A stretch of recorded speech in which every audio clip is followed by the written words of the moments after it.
It's the final day of 2019. Welcome to your Barbados Today Morning News Update. President of the National Union of Public Workers, Akani McDowell, says the Sanitation Service Authority is making good on its commitment to retrofit the island's new garbage trucks. Workers had raised concerns about the safety of the new Navistar vehicles out of Mexico.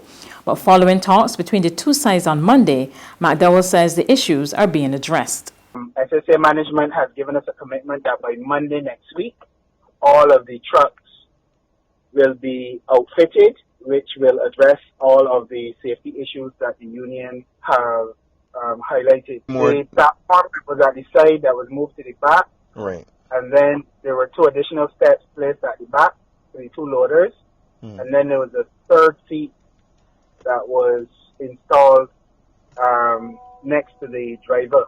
On Monday, 3 of the 10 new garbage truck service communities in St. Philip and Christchurch, McDowell told Barbados Today the union has presented a proposal for compensation for the workers given their additional workload.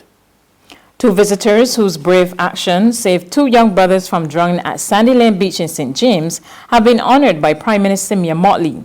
Pamela Harris and Will Farrer, both British visitors, were reunited with 12-year-old Kazion and Devere King during a private reception at Elara Court yesterday. Kizzy Sandiford, the boy's mother, told Barbados Today it was an extremely emotional reception. During the event, the boys, who are avid fans of boxing, received the shock of their lives when they were given the opportunity to meet unified heavyweight champion Anthony Joshua, who is vacationing in Barbados. Sandiford says her sons are blessed and they now have the opportunity to do great things with their lives. Additional judges are set to be appointed in the new year. Word of this from Attorney General Dale Marshall. 3 additional judges now to be sworn in. One of those is for the High Court, and I think she'll be sworn in as Justice Shona Griffith, who is coming to us from the Belizean High Court. She's to be sworn in around mid-January. And then Justice of Appeal Jeff Cumberbatch, who will be coming to us from the university, and I think he's coming in January, and also Justice of Appeal Francis Bell, who is coming from the OECS. He's currently resident in St. Lucia. So when those 3 additional judges are sworn in, we will have our full complement of High Court and Court of Appeal judges. Speaking with reporters after acting High Court Judge Laurie Ann Smith-Bovell was honored for helping deviant youth in the parish of St. Joseph at the weekend, Marshall said the appointment of the new judges to the Court of Appeal and the High Court in October has started to make a dent in the backlog of cases, but he says there's more to be done. We have to increase the number of prosecutors. We've been able to add to the prosecution component, but we need more prosecutors, and my ministry will be seeking the fiat of the Ministry of Finance this year to recruit and engage more prosecutors so that we can get the criminal cases through the bench. I think we now have 5 criminal courts in the High Court, but in order to adequately service 5 criminal courts so that people can work to their best as a prosecutor and the judges can benefit from that, we need to make sure that we have more prosecutors. We're also going to rely more heavily on technology and so on. So it's beginning to make a difference. And when people think about the High Court, they almost invariably orient themselves toward the criminal side. But the backlog in the civil side is also huge. There's regional and international news after this short break. Festive Friday at the Bridgetown Night Market at Pelican Craft Center. Kick off the weekend this Friday from 4 p.m. to midnight with loads of food, drinks, and entertainment. Get ready for Crop Over with the Rhythm Roots Street Parade. Party like it's Kadooman Day on the street around Pelican Village with costume reveler, music, and more. It's Festive Friday. It's Festive Friday at the Bridgetown Night Market at Pelican Village Center from 4 p.m. to midnight. Admission free.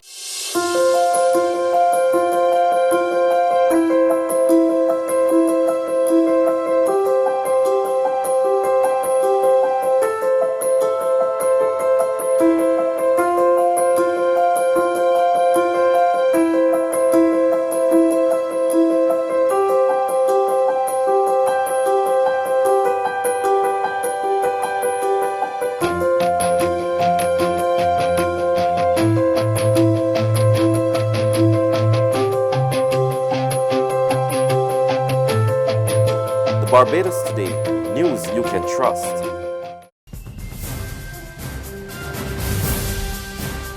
To regional news now, in Trinidad and Tobago, the Drugalizer, a device to allow police to measure the presence of drugs in a driver's system, is now before Cabinet. More in this report from TV6 News. You've heard of the breathalyzer, but have you ever heard of the Drugalizer? The Drugalizer is a device that can detect cocaine and heroin from a saliva sample within 90 seconds and other substances within minutes. It is also able to detect drugs in the body at far lower levels than existing testing devices, and very soon it could become the latest weapon used by the police to clamp down on drug driving.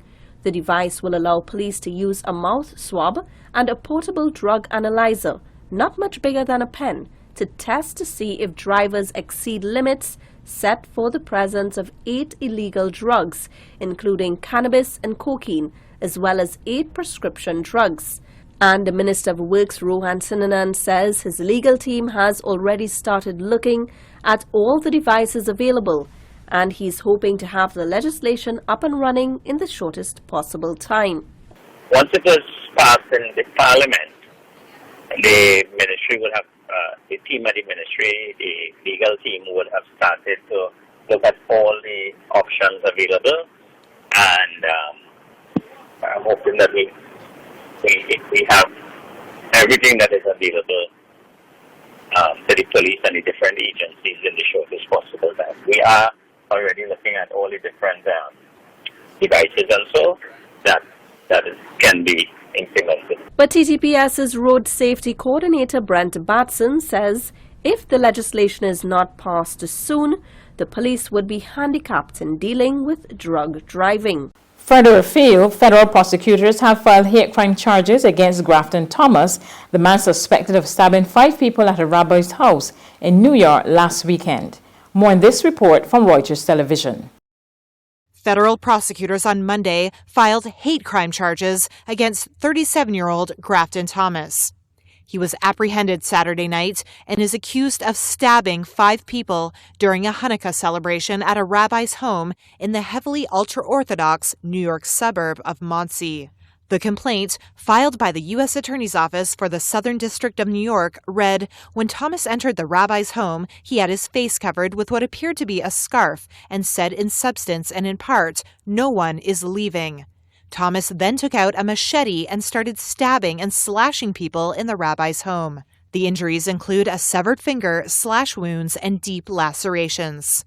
The federal charges were filed a day after Thomas pled not guilty to 5 state charges of attempted murder. An FBI agent said that handwritten journals confiscated from Thomas's home contained anti-Semitic sentiments, including references to Adolf Hitler, Nazi culture, and a drawing of a swastika. His cell phone is alleged to show multiple online searches for, quote, "Why did Hitler hate the Jews?" On Monday morning, Thomas's attorney, Michael Sussman, denied that his client had an anti-Semitic motive for the attack. My impression from what I have read in my conversation with him is there are severe psychiatric issues. Whether those manifested in anti-Semitism at a moment, I can't tell you. I don't know. It's not what I heard when I spoke with him. That's news, but for the very latest, visit our website at www.barbadostoday.bb. You can also subscribe to our e-paper, email updates, or like us on Facebook, and sign up for our breaking news alerts via WhatsApp. We're also on Izumi Media in bus terminals, as well as Screenplay at supermarkets and gas stations near you. You can also hear us on Mixed 96.9 FM and Capital Media HD 99.3 FM.